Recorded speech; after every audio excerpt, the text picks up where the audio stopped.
working through your technique, I want to help continue to raise the ceiling. And we can Sure. raise the floor Yeah. there as well. But I think Yeah. a lot of, getting to play at the highest possible level that you're capable of, we might have to go beyond the swing a little bit. All right, welcome to the Player Pursuits podcast. My name is Alex Shattuck, and today, first guest, first episode, we've got an instructor, Jon Eisman, out of Northern Virginia, one of the top-rated instructors in Virginia, and kind of one of the pioneers in building an academy based around technology, getting the most out of their players. So how are you doing, Jon? Hey, Alex, how are you? I appreciate you guys having me on, and I'm looking forward to chatting today. Yeah, no, it is great to have you on. So thank you for coming on. And I guess we'll kind of dive right into it. Golf is one of those sports or hobbies, it truly almost defines who we are and not the results. I think that's a big thing for players. We don't want Right. results to define who we are, but golf oftentimes defines who we are. So just kind of, I'd like to know a little bit more about what golf means to you, what your journey within the sport and how you got to where you are transpired. Yeah. Hopefully, this is about an hour, 2 hour conversation how we got into it, right? But no, I was one of those kids growing up that golf wasn't really cool yet. The Tiger effect hadn't happened yet. If you were an athlete, you played basketball, baseball, football, and I remember me almost loving the game so much that I almost didn't tell my friends that I really enjoyed playing golf, right?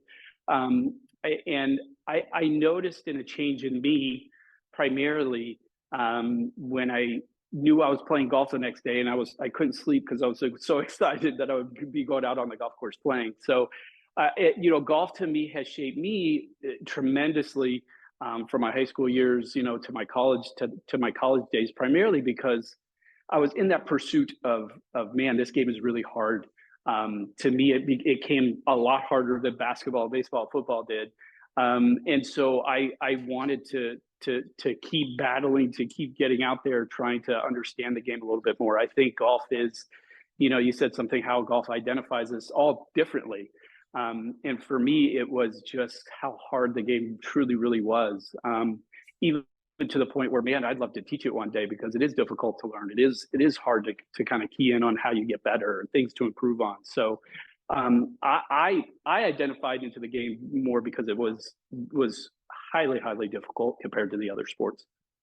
Yeah, I know for myself, like the swish of a net when you sink a jump shot, when you hit a baseball well, it was that feeling of impact for me as a golfer that it was the most addicting feeling. It just all I wanted to do all summer long, and we grow within the sport from there. So obviously, playing, you're addicted. You want to become a teacher because that is what a lot of us, I know I teach myself, that is what we do to stay close to the game and educate others. What has your teaching journey been like? I know you've had the chance to learn from some of the best. I did. Yeah. I was very lucky, very fortunate. I think, I even became a professional very unaware of what you were supposed to do in a golf swing. I remember getting lessons going, I don't do any of that. I've never thought about that. So yeah, I really, when I became a professional, I joined the PGA of America, and I put that blue blazer on, I put that PGA pin, and I wanted to go to all those teaching and coaching summit meetings, and I wanted to soak it all up. And I think for me, you almost kind of get to a point where you get all that information and you try to go out there and you try to work on people, and you just don't know if it's working. The person in front of you could say, "Hey, this is great. This feels great," and then they go play and they call you. You know this, Alex. Like they call you and they go, "Man, I played terrible." Right? So it's kind of like, what are we doing? What am I supposed to be doing as an instructor to really hone in to get the best out of my students and out of my players? So studying under guys, I kind of went from my section. I worked at Westwood Country Club, and I almost left the industry altogether to try to learn more about it. I kind of went down and I traveled all over the place learning under guys that I didn't even know what their methods were, what their philosophies were, but I kept a notebook and I remember looking at that going, man, that's gold. I've never heard of that. I've never heard of that before. So you kind of have this big, huge teaching toolbox of information that you feel like you could pull out. But I think that the biggest thing was once you find those instructors that kind of have the same language in their head, you're almost after the same thing. That's where it kind of clicks. So guys like Dana Dahlquist was a big influence on me. It was more getting introduced to positions because we didn't have all the technology, but just a better understanding of those positions and what to see in a player. In 2D, when we look on a video, there's only so much that we can see. So at that time, it was a lot of position-based golf and learning how to get those people in those good positions. There were some small rumblings and talks about like how we move our body and things like that. But, you know, I think it wasn't until I really paired the two of getting involved with some of the science behind it that it was really a good fit for me. Yeah, so you know, I think that over the last let's call it 50, 60 years, but I'm sure it's been before that as a kind of Yeah. student of the game, historian of the game, the golf instruction landscape has just changed drastically. It truly went Right. from Right. just a decent player trying to tell others what they felt to 100%. oh, now we have a camera so we can actually see, you know, Right. maybe what your feel is and what's real in the most basic 2D sense, and Right. everything's just exploded from there. You know, Right. you traveled around going to a bunch of the best coaches. Are you okay kind of Sure. name dropping anybody or Yeah, any absolutely. I mean, you can name it from Mike Adams to the Stack and Till guys with Mike Bennett, Andy Plummer, Mac O'Grady schools.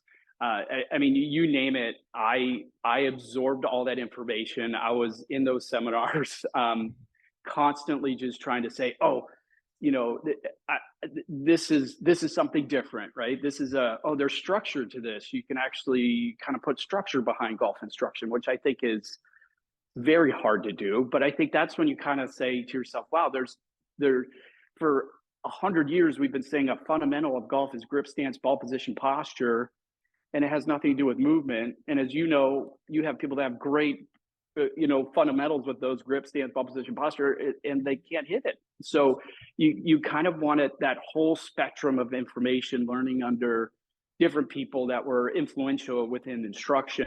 And I think that's where I said, for me, myself, hey, this is really good. Hey, I don't know what that is yet, so I'm not going to focus on that. This maybe doesn't fit the way that my brain works, so I'm not going to worry about that. But I think the best thing as an instructor, I would tell all the young instructors too. I have 12 guys here at EGA too that go out and learn all that stuff. Go out and absorb all that, and really get a bigger kind of, you know, horizon of what it is that is golf instruction and what's out there. I think you said it perfect. It's kind of like I remember taking lessons and they just slapped up the on the wall the frame by frame positions of like a tour pro, and you go, hey, you don't look like this guy, you don't look like this guy, and you go, okay, right? We didn't know any better. You go, okay, well, how do I do that? And so I think I like where we are with golf instruction now, because there's some facts. There's a lot more facts over fiction nowadays. A player is in a better position, I think, to filter out the good and the bad nowadays. I agree, and although it seems like there's more difference than ever before, I think that the goals are more defined as being the same, even amongst different theories. You know, I really admire guys like you who went out and learned under everybody, took in all the information and kind of dug it out of the dirt. You know, my background's a little different, where I was trained very much in one school of thought, and one that I believe Sure. in and teach. And Sure. so Yeah. one of the reasons why I wanted to kind of have you on early is because of that difference, and that's what I'm trying to do in my own career moving forward, Right. is going out and picking out other voices Yeah. to listen to. So No. when Yeah. I very first started kind of talking to other people, my college teammates, friends in the industry, about you and your academy, the same two things just kept coming up all over the place, which was technology and pressure. I want you to Right. kind of talk a Right. little bit about why you think you have that reputation, and why you think that it is going to help players. Yeah, I really felt like, I remember going to a seminar, and it was up in Caves Valley, and there's a lot of great instructors there. And this was years ago, it was probably a decade ago. And they were talking about a pressure plate, which was like this thick, right, that they would stand on. And I go, what the heck is that thing? Wait a second, what is that thing measuring? What is that thing doing? Is it important? Is it not important? And I felt like movement in general. I think we take good athletes and we put them in golf and we go, okay, boom, here you go, hit that thing. Except you can't really move, but really you got to move enough, but don't really move. So I was more interested, just for me, that like I know everybody in the seminar was interested in the other things, and for me, I was just really focused on this force plate and thought it was really cool that you could see kind of where you were moving within the ground, to the trail side, to the lead side, with how much force and how fast you were doing. For me, that kind of lit up a light bulb, like, oh, well, maybe that's something that would really help a golfer, whether they're an 18 handicap or whether they're a tour player. And so I really got invested early into force plate technology from Swing Catalyst. We're the only academy that I think I know in this country that have Swing Catalyst, Smart to Move, and gas force plates. And these force plates measure 3 degrees of movement. So you can have some pretty cool things as far as mapping along the ground that gives you some clues of what's going on up top. So the very first thing I learned is, man, this player's over the top, but they're really not over the top with how they're swinging their arms. Their feet along the ground are causing them to have that over the top motion. And I thought that was something new, different. I hadn't heard that before. Growing up or playing the game, like, hey, you're over the top with your feet. Like, what the hell does that mean? So to me, I said, whoa, that's a little niche of different information that maybe I could get on board with and learn ways to communicate that to students in a way that it helped influence the golf club.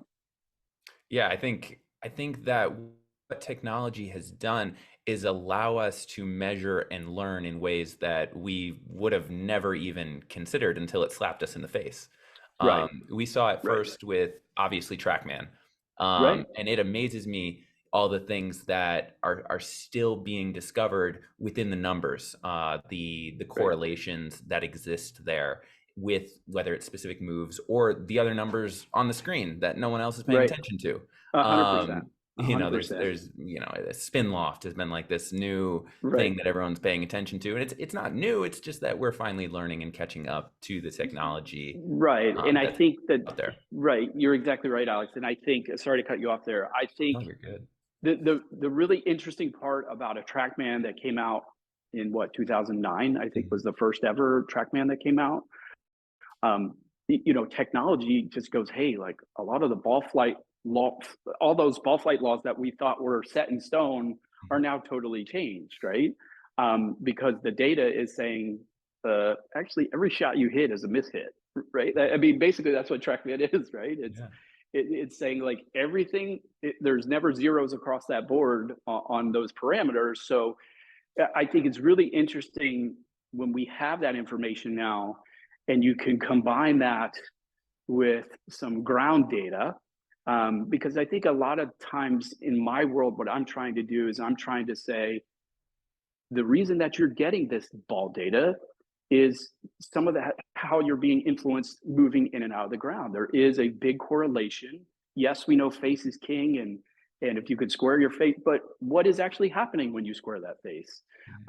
Or is there things that are happening within that motion, within that movement, that can really influence your club face, your path, your attack angle, your spin loft, all of those things? And that's where we are, I think, right now. Right now, we're kind of trying to put together all these puzzle pieces of, if I move a certain way, does that influence the golf club a certain way? And we do have 3D data that we can actually hook up to a player so we can see where the golf club is going. And you start to say, yeah, there are some pretty efficient movement patterns that correlate and influence where the golf club is going to go. And all that to say, it's not like it's necessarily making the golf swing easier. It's making the journey to get where you want to go easier than ever before. I would agree. It's speeding up the learning process. It's something that, you know, if we're talking about grip, stance, ball position, posture, and those lessons, I don't know. It's like, do you pay a six series of lessons for that to get that perfect, or are we speeding all this up by going, hey, if you're a 20 handicapper, or if you're Rory McIlroy and you come in here and you get on the plates, we start at the same spot, right? We just hit a ball off the plate. So the technology is really, yes, it's kind of fast tracking the learning experience for the student. I love it because I could say, hey, this isn't Jon Eisman's biased opinion. There is some science behind this. And excuse me. And I think sometimes that's helpful, going, oh yeah, there's computers, there's stuff telling me. It's like an MRI for your golf swing, right? Like there's things here that are in place science wise that kind of say, yeah, this is more efficient movement compared to what I was doing. Yeah, and not that you have to give away the secret sauce, but has there been anything specifically that's really surprised you, that maybe you wouldn't have thought, or maybe you saw this player did it this way, and that led to some interesting results? Sure. Yeah, I would say that, and this is a question I get a lot, like, what is the goal, right, within movement, or what is the goal within me taking a capture and looking at data? And I would say primarily, you know, from tour players to good ball strikers, there are more similarities within movement than there is big, huge differences. There is a million different ways to move and make it efficient. There's some crazy movements, there's less movement, but really when you combine, in golf, we move lateral, so we move across the ground, you know, into our trail side and towards the target. That creates, after that, some torque motion. We call it AP force or toe heel force, and then there's vertical. So the biggest kind of thing that we can look at with the data is a player kind of going through that sequence, and with how much force are they going through that sequence. So there's some gold within the data that we get to see if it's efficient. I would say most people do those planes of motion, but probably 95% of everybody are late doing that. So they don't create enough force doing that in the golf swing. We know that most players are very narrow.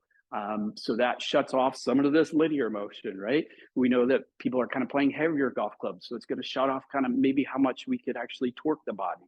So there are some really good pieces within data that we collect. It's like a stamp of approval that you go, hey, you got all these planes of motion going great.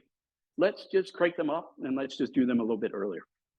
Yeah, I think that's basically perfect, and where we go with it, and how we find what we're looking for is really the part that matters in the journey in developing a golf swing. Right. You know, you're finding your kind of preferred matchup there. And, you know, I think people think that instructors are trying to teach one swing, everyone's trying to do the same thing. I think that a really experienced instructor is working on more trying to find what works for you within, and knows how to crank the dials to make it a little bit more natural for you. Right. I totally agree. I think every golf instructor out there, they're really trying to help. I think there's no golf instructor out there that's getting on the tee going, hey, you know what? I'm not interested in this guy. Like, everybody's trying to help. I think it's more, just like you said, it's finding those things that are good and making sure that they stay there, and also making sure that you keep sharpening those things. I think one of the great things at EGA that we do really well, especially with our better players, is we don't really say, hey, we're going to change your whole golf swing today. We're going to put your arms more out. We just go, look, if we move a little bit different, you'll probably torque the handle a little bit differently and the shaft will move. So there isn't these big, huge changes that you would maybe feel like you got to go to stop slicing the golf ball.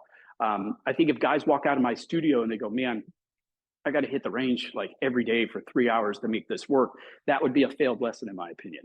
I want them to be able to see this, feel this, see the data that it's changed in that hour to 2 hour session, and go, wow, I just got to take this risk reward. I just got to move a little bit differently out there to see the difference. And I think that's the best part. It really has fast tracked how that player can get better. more knowledgeable at a faster rate. And I think the movement, if we just look at it on 2D, we don't really know what's going on underneath there. And I've got a great story for this. If you have time for this, Alex, I have a really good story. Of course. This was before I was really involved in any force data collection. This is probably about 15 years ago. And I was at Congressional Country Club, and I was there to actually do a seminar. And in front of me was just a junior class going on.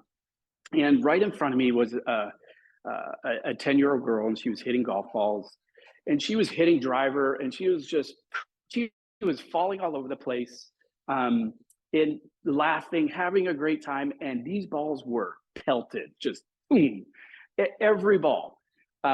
It looked really bad. It looked worse than Scotty Scheffler's feet all over the place, right? And I sit there and I was like, man, I was just watching it, and I was just so captivated by how consistent the strike was with driver on the ball, and she was falling all over the place. And nothing against the instructor. The instructor was going down and was grading the follow-through positions, right? Just like we would have to stay balanced and do all those things. And we didn't know anything different. And the instructor gets to this girl who was piping it and says, okay, let's just hold our finish and toe tap let's get way more balanced in our golf swing, right? And unfortunately, I watched the poor girl just struggle for the last 10 minutes, and she was very balanced. She was holding her finish position. She was doing all these wonderful movement pieces that looked good, but she couldn't hit a ball. And she sat down, just crisscross applesauce, and kind of put her head in her hands and didn't participate the last 5 minutes. And for me, that was like an eye-opening experience as far as like, whoa, what happens if we just took the greatest female player ever to play and we coached her out of that movement, right? What is balance to all of us is very different. She was probably very imbalanced to coordinate the face there and hit great shots and solid shots. And just because it looks unorthodox and it doesn't look right on camera. And I always remember that. And I think about that often, like, wow, it could look different, right? I mean, it could look out of control, but it might be very controlled for that particular player. So you got to kind of go into it. I always tell my guys here, like, every lesson is an experiment, and it's okay. It's okay to not know the answer going in, because you don't know how that player moves. You don't know how balanced they are on their heels or on their toes or whatever it is. Everybody is different within those moving pieces that can be efficient. Well, and I would say one of the last things that you want to do is take the athleticism out of somebody's swing. Like, golf is not always thought of as a sport in the most traditional sense as far as an athletic feat, but it is in a sense that athleticism is only going to help if it's used properly or used in a way that's comfortable. You got it. We've had people that have played Major League Baseball, NBA, NHL, and I've been fortunate enough to look at how they move, and it's like, man, just just keep moving, keep moving the way that your body wants you to move. It's okay to kind of do that. So sometimes I would consider these the greatest movers on the planet, right? If you're playing a sport at the highest level, I categorize people in my studio as good movers or bad movers. But just because you have one leg doesn't make you a bad mover. You overall, we want you to have that freedom, like you said, Alex, to be athletic, to move, to do those things. And I just think we're not taught that. Mm-hmm. I was taught to keep my head still, put my feet in cement blocks, keep my back to the target as long as I can, throw the club out to the right and roll the face so I can hit a draw. And you go, oh, okay, that's a draw, but it's not. I couldn't even hold a green with a pitching wedge at some point, right? So we're in this great time period of understanding that, yes, it's okay to move. And I think people that have had back injuries and are golfers that might be up there in age a little bit, it gives them some freedom to say, hey, I don't have to stay really still and swing the club around my spine, which is really hard. It's okay to move a little bit. It's okay to fire your feet. It's okay if your head moves 3 inches off the ball or more.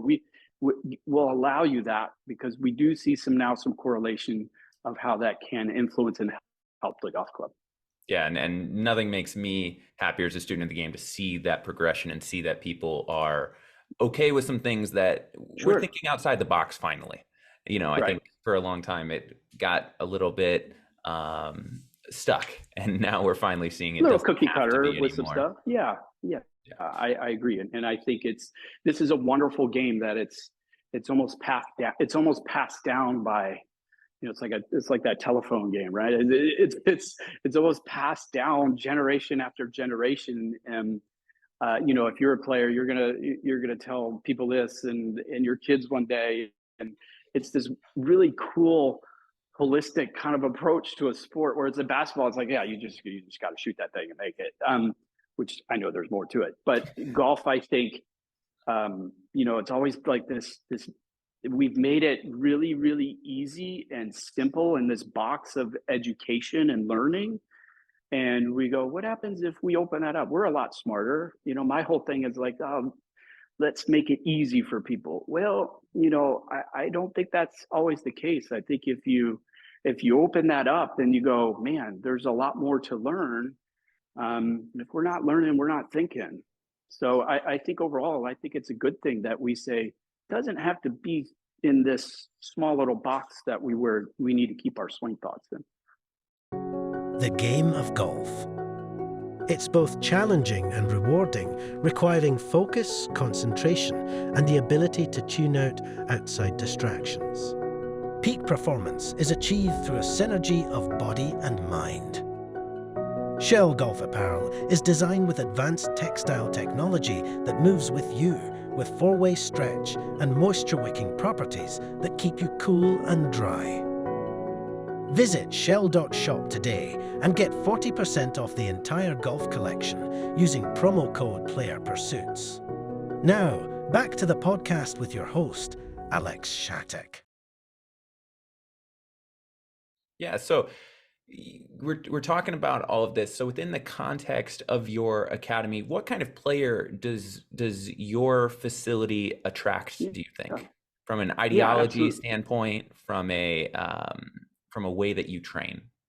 Right. I think we attract all golfers that are obviously trying to learn. We have specialty within EGA in the Eisman Golf Academy that we are kind of out there and known for some of the technology that we do have. So we do attract golfers that are looking for a little bit more data. They're looking for a little bit more information. They're looking for a different maybe golf swing than they've had, or golf lesson that they've had before. And I think we can really provide that with the technology that we do have. I see primarily a lot of those good ball strikers. We work a lot with high school kids, and then getting them to college. And then I've got many tour players. I've been fortunate enough to work with tour players within our facility here, even as well, to collab with other coaches and share that data.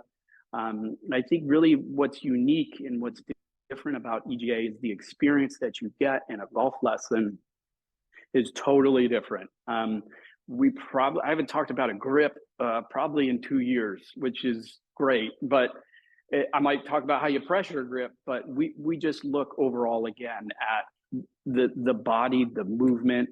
And I think sometimes people think I'm not good enough for that. I just want to hit it on the face. But again, it's important to have that conversation with those students that say that and say, look, this will help you even more put it on the face if we do have some of the movement pieces in place. So, and we do this with short game. We even measure it with putting. It's one of those things that really, in my opinion, fits the mold into creating a better golfer, but just really getting that education to that golfer that maybe has been lacking some of that info. Yeah, I mean, as instructors, we all love working with nerds and talented juniors and pros, right? Yeah. But I think having the capacity to take advanced information and simplify it down to help anybody regardless of their goals, right? I mean, there's the guys that are trying to beat their buddies. There's the guys that are just trying to get back to somewhere where they were before, and being able to provide information in a way that meets everyone's needs is very valuable. Right. And I think, there's nothing that that student's member guest is their major, right? Like Oh, that 100%. that high school kid trying out for their high school team is Augusta at the Masters. So of where they are in life, and I think it's very important that we as instructors always remember that you know, maybe I'm not working with a tour player, but the goals that this golfer is trying to achieve are just as important. And we make sure through, you know, when we sit down, we have a little interview and we say, hey, look, what are we trying to do today? It's never me in here saying, hey, I think you should do this, this, this. The first thing that I ask a student and all my guys here is, what would you like out of today? What are you trying to get? And why? Because I want to make my high school team, because I want to win the ladies 9-hole club champion. All of those things need to be just as important to that instructor as if a tour player comes to you and say, hey, look, I'm trying to qualify for this or make millions of dollars. And I think that's important. And that's something that we can't forget when we're teaching everybody, the general public. Those goals are just as equal for everybody. I love the way that you said that when, you know, I was with a player at the US Open this year, and I had them later hop on a Zoom call with all my clients. And you know, I kind of took him through, I took him back to the first tee box. I was just like, what, you know, walk through what you were feeling. And he described it, you know, it was a little harder to breathe. I started going a little fast, like, you know, all the standard things. And I looked at my players, I said, does that sound familiar? Because it's the same experience. It is. And I mean, we're human, and the way we value it, we're going to respond 100%. the same way. 100%. It's a weird game because tomorrow when you wake up and play, you're about to hit 50% of the shots that you've never really hit before in your life, right? Like, how do you really prepare for this game, right? How can you prepare for what the weather's going to be, where your lie's going to be? My jacket I'm playing affects my backswing. The game, you can go out and play the first hole at your local course every day, all day long, and it's never going to be the same. So it's hard in that realm of understanding, like, it is such a hard sport, but let's just create some stuff that maybe there's some predictability. I hate that word consistency. That's something that it's like, consistency in golf. Are you kidding me? That's let's throw that out. Let's make some matchups. Let's do some things within our practice that maybe we're just upping our percentages of some predictability. That, hey, that ball's going to go a little bit straighter. But yeah, the correlation of what all of us feel. I've been so nervous on a tee box I couldn't even spit. Everybody feels it, and which I think is it's a great part of the game. It's something that we feel as a junior golfer, and even if you play the tour, you still have those feelings. Experience in the sport, I don't know, like what does experience mean? Like, you know, a 13-year-old playing AJGA getting really experienced is still feeling the same thing that a brand new golfer is experiencing, right? So it's all relative within all of us of how we're very similar within the game of golf. Yeah, and I love the way you said that. I love the little thoughts on consistency. I think you know, I think consistency, that leads straight into one of my questions. I think it's one of the most misunderstood or overused terms in the game of golf. Every player that I give a first lesson to, or even clients a little longer term, the first thing they say is, I just want to be consistent. And I say, I don't really know what that means. This is a game of misses. You're going to miss constantly. What are the best? The PGA Tour average greens in regulation is what, 11 point something? They hit 9 fairways per round. Like these are not eye-popping numbers. 4 to 4.5 birdies, right? It's really, you're 100% right. I really, I think it's kind of, we all have the greater picture, which is consistency in our mind. But really, it's one of those things as far as, you know, when somebody says that phrase, what I always say is, look, I've measured a tour player that's top 5 in the world in ball striking, and every single swing I got to watch everything. Every single movement piece was different. So, and within those swings, right? And if you use technology and you get somebody on, and you're making these swings and you get to look at data, you see every single swing is a little bit different, right? It depends on how maybe you slept on the wrong side of my neck hurts, right? Every day is something different with what you're going to use out there on the golf course. So consistency, I agree with you that consistency it's a tough phrase. It's a phrase within the golf industry that I think will always be there, but it's very. I think we need to kind of come at that a little different way from an instructor point of view, for sure. Yeah, I always try to tell players, working through your technique, I want to help continue to raise the ceiling, and we can raise the floor there as well. But I think a lot of getting to play at the highest possible level that you're capable of, we might have to go beyond the swing a little bit. We're going to have to teach you how to manage some emotions, how to play those different lies and things of that nature. And I think that is what keeps us coming back, because we're still learning more in that regard too, how to better convey that information, get players to shoot lower scores. But it's that inconsistency that makes the game addicting too. Yeah, absolutely. We use the term here a lot, like intent, right? Like we change these things and we say like, okay, what's my intent? Well, people kind of walk backwards and they go, well, my pre-shot routine, and it's like your brain already knows that. Like it already knows what it's supposed to do. You could see the water to the left. There's out of bounds right. You don't have to self-create this whole painted picture in your head. But it's the intent, right? Like what is the intent in this shot right here? And I'd like to take that and I like to put that within a movement piece that the player can A, feel, B, do, and it's not something that they can't control. So whether that's a little bit more pressure in your trail foot as you're pressing down to get the golf club, maybe it's a little bit of a preset of pressure, getting those intents to change and staying within those intents as you play around a golf, because that's the hardest part, right? You're going to have that intent and you're going to fail with that. And then we go, oh God, the door's open, right? It's you got all these swing thoughts, everything going on. But if you stick with these intents and you say, I'm going to play 18 holes today, and I'm going to make sure every shot I have the intent that I'm going as fast as I can when I need to, whatever that intent is. I think that's where you can start to see some things a little bit different as far as how we manage, how we maintain, how we play around a golf, and even how we practice around a golf.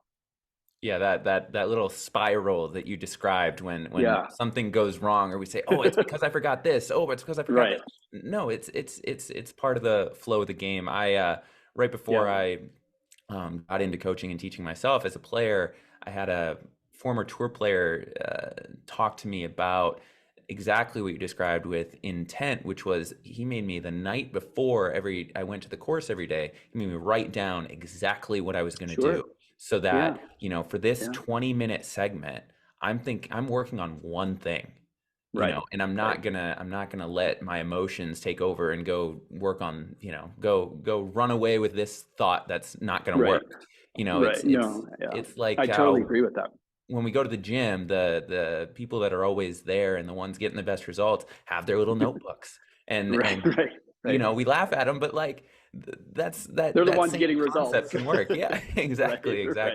Right. No, so, I totally agree. And my old coach used to say, I do want to put this in there. I trained under a guy in our section named Al Jamison, and he's long passed away, but he's a PGA Hall of Famer. He was 93 years old when he started teaching me in my 20s, but he used to always say, your round of golf, the gasoline is already out there on the golf course. It's just a matter of when you want to light the match on top of the gasoline, right? So it's like, we know that we're going to hit some bad ones, and it's up to you whether or not you want to compound that or try to understand that, or just be okay with that. I think if you put the tee peg in the ground and you have this intent of, you know what, I'm going to hit some really bad ones, but I'm also going to hit some really good ones. And that's hard to do within competition and tournament golf. But I think every level, no matter if it's junior golf, college golf, tour golf, development tour, the reason you're playing is to learn. The reason that you keep playing is to learn the game, even at the highest level. Deep down, I think, why do you play? Yeah, I play because I make money, but it's the only way to really learn, is by playing, and by playing in competition. And so from that, first tee to US Kids, to AJGA, to college, to mini tours, to the professionals, the only reason we keep on that track is to keep learning. We learn by playing in this sport. Yeah, and kind of going in with that, I think it's easy to look forward and back and decide what we want to do. I know that that entire little conversation segment on intent and being deliberate in how we spend our time and work on things. Was my biggest regret as a college player or someone who was looking to jump into playing full time. Is I wish I had learned those lessons, just 4 or 5 years earlier. Maybe it would have been different. If only, right, Alex? If only, if we only knew what would help us. Yeah, I totally agree. I think instruction, and I know in your time in your career and where we are now, it's totally different. And I think, does a player need a coach or does a player need an instructor, right? Like that's those two things are even in play nowadays. I feel like more where a coach is gonna take you out on that golf course, and the coach is gonna watch you and say after the round, be like, man, you did this great. And for us instructors, I was a coach for a little bit, and it's wonderful that you could go out and play with all your students, and you could really, as business grew, I became more of an instructor. And it's hard. I'm always at night looking at my phone, and my wife's like, who are you talking? And it's a million students sending me all their information, right? Like, hey coach, look at this. Is this better? So it is like, it's this endless journey that you're going on with that student, every time they hit a ball, every time they play. Yeah, and just to take that one a little bit, I had the opportunity to coach college golf for a year. Sure. And my director of golf, when I showed up, he said, "You will learn more in the first 3 months of doing this job than you've learned in the last decade." And I was like, "What are you talking about?" Sure enough, qualifying first event, you learn a lot about golf. You're getting the 10,000-foot view, looking down and going, "What are they doing? Why are you doing that?" And then you can apply it, to yourself and actually coach and teach it better than ever before. Right, 100%. That's why I think there are some. I always feel like there are wonderful instructors that blossom from that coaching element. And vice versa. There's people that start off as instructors, and then they kind of grow into the game, and they become more of a coach. And I think, and I always tell parents that are kind of looking for that right fit, even for their junior golfers, like, what do you need? Do you need that coaching kind of view of the game, or do you need that more instruction based? And I think, that's a great way to look at it. I know you coaching, I'm sure you could go, wow, like, I just know the whole team hit in that hazard. Why? It's just interesting. It's a way different look at. It's kind of what parents see a lot, right? Like, what? Why'd you hit in the water? That's exactly what it is. So I'm a big believer that parents are coaches to a certain extent. Because they're the ones that are out there watching, and it's important. I even think at times for them to give that input, give that feedback back to an instructor, and say, hey, look, I've watched Pierce here, and like, this is what I've noticed. Because maybe that son or daughter isn't seeing those things out there as they're playing. Yeah, I can't tell you how many times a parent has actually been, like, it's completely changed the way that I work with a player, knowing maybe the background or what the junior or the student is omitting from what they're telling me, for whatever reason. And sometimes you just have to get it from another source to actually have the whole picture and know where to take it from there. Sure.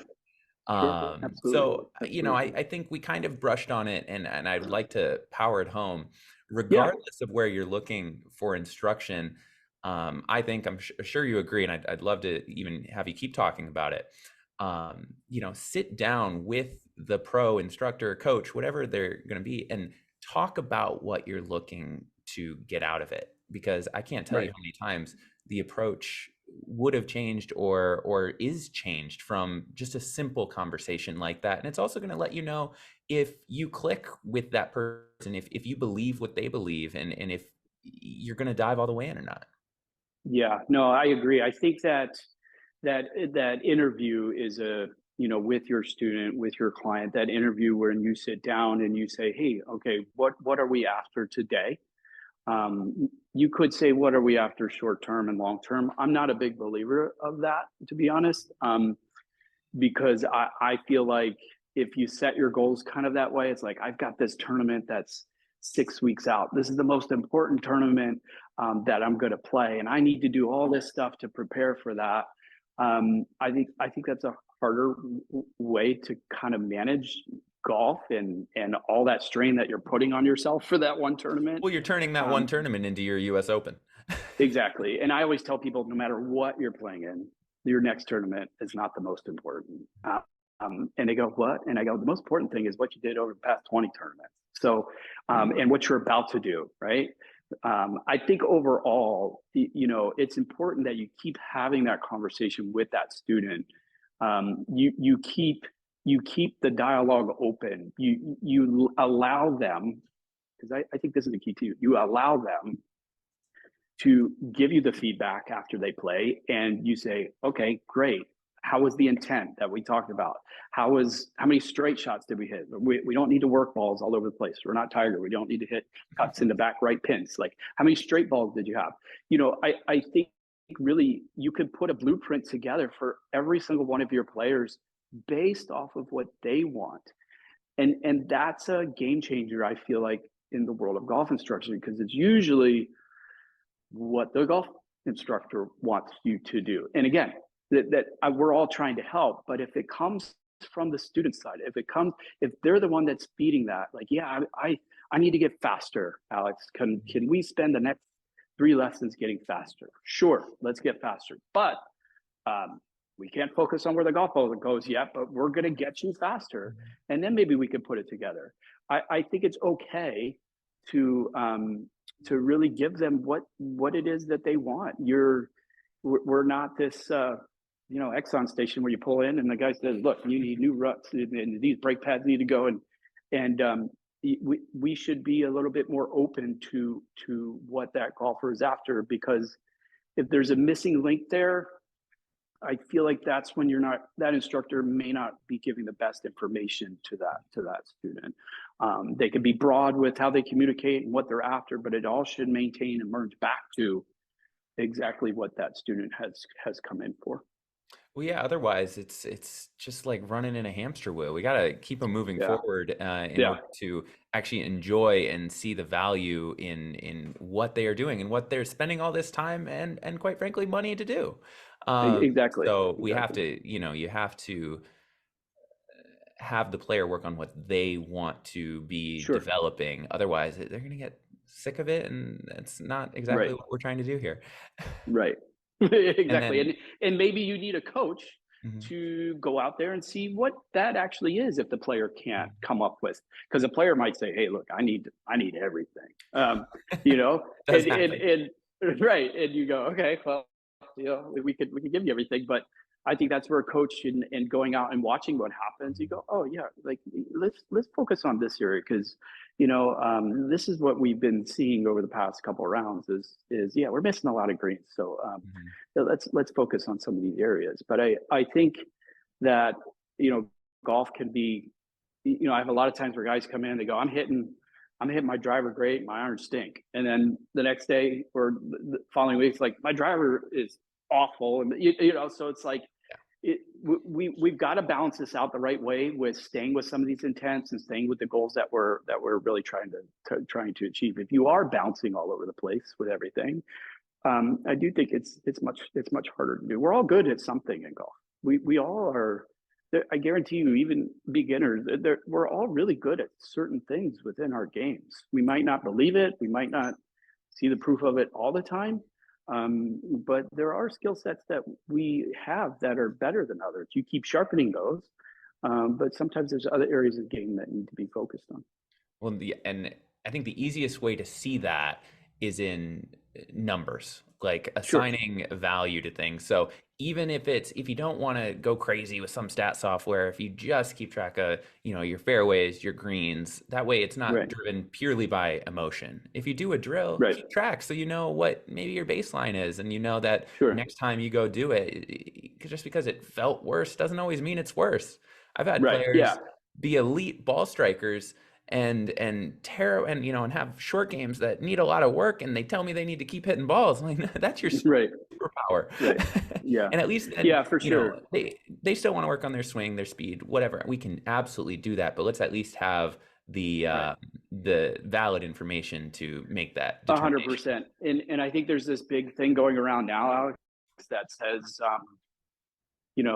don't believe the data, or, the data doesn't always make the player better. And I say no. I say there's no way. There's no way that if the data is improving on what it is that you and that client, that golfer wants to work on, if that is improving, they are improving. And I think, I was in a seminar a couple of days ago, and we had 50 coaches all over the world here, and there was this big discussion about the same thing, kind of like, well, just because the data got better, it doesn't mean he's going to go out there and play. And I would totally disagree. That we are seeing the good that is coming out of that topic. Maybe we need to keep doing it. Maybe there's some little work and some intents that we have to keep in order to maintain that. But if the data is changing and is trending in the direction that we want it to go in, that player will get better. And I think that's something that I really like with having all the technology, is we're able to see that. And we're like, man, that actually was a lot better than what you did. Is feel real? You can talk about that all day long, but overall, I want the player to see the proof. And the only way we could show that is with the data. Mm-hmm. So there's a big correlation in my mind to when that data is changing, whether it's something on TrackMan that you're doing, whether it's something on speed or on torque and toe heel force, or jumping out of the ground and getting linear force to hit it faster. Whatever that is, yes, collect that data, see that data change. That player is getting better with their overall game. Yeah, it amazes me, because to me it's so simple. Exactly what you said. It does amaze me when people put on, the blindfold. I still see arguments, whether it be on social media or at the club, whatever, sure, about how distance is not as big of a deal as it is. It's all the numbers are there. If you're not accepting the value of speed and distance at this point, you're choosing to not look at things. You're right. I think the people that sometimes might be saying that are the people that haven't done those things themselves, right? And you can always say like, well, yeah, I've never really had a player that goes, man, I'm hitting it longer and I'm getting really bad at golf. I don't ever hear that. I go, man, I hit all of these over the green today, but I had a blast because I hit it really good, right? I love hearing that one. I say I'll never apologize for having that happen. Right. And I mean, the hardest thing for us to do is just hit a solid strike ball that goes kind of far and straight, and you go, like, I'm sure even you have students that sometimes go, oh, that wasn't good. And you look at it and you go, what? Like, you just did the hardest thing, in my opinion, in sports, besides hitting a 100-mile-an-hour fastball, is to hit a golf ball pretty solid and pretty straight. Mm-hmm. You better like that, because that's what it is that you almost get addicted to. Well, I always like to say, like, if we had that one on the course, could you play it? Like, oh, I guess. Well, it's pretty good then. Can you make par with that? Cool. That's a great thing. You see people out there practicing, they go, oh, I'm cutting it, I'm slicing it all over the place. How is that relative to what it is you're going to do tomorrow when you play? Are you still going to continue to do that? We don't even know. Maybe tomorrow you draw it. It's again, I like to go back to keeping the intents, and I like to go back to do those match up to some predictables. Okay, that's just upping our percentages of some good stuff that might snowball on top of each other, and for us to play pretty good. And I think if we keep it in that thought process for the most part, then people enjoy it. People get better. Yeah. No, I think Jon, this has been just a fantastic conversation. Yeah, I hope that the listeners, coaches, players, I think we kind of threw something for everybody to hopefully get something quality out of it. It's been absolutely great to have you on. I'm sure we'll ask you to come on again. I appreciate that, Alex. Do you have anything you're trying to plug? Any last words before we No, just keep your intent. Keep your intent. Get an intent out there when you play, and you'll be much better. It's not a swing thought. It's just an intent. Find that intent. Stick with it. Golf is this big risk reward, and it's okay to throw that. It's okay to throw that scale into risk and get the reward. That's what I would say. Yeah, absolutely. Thank you so much. Thanks, Alex. I appreciate it.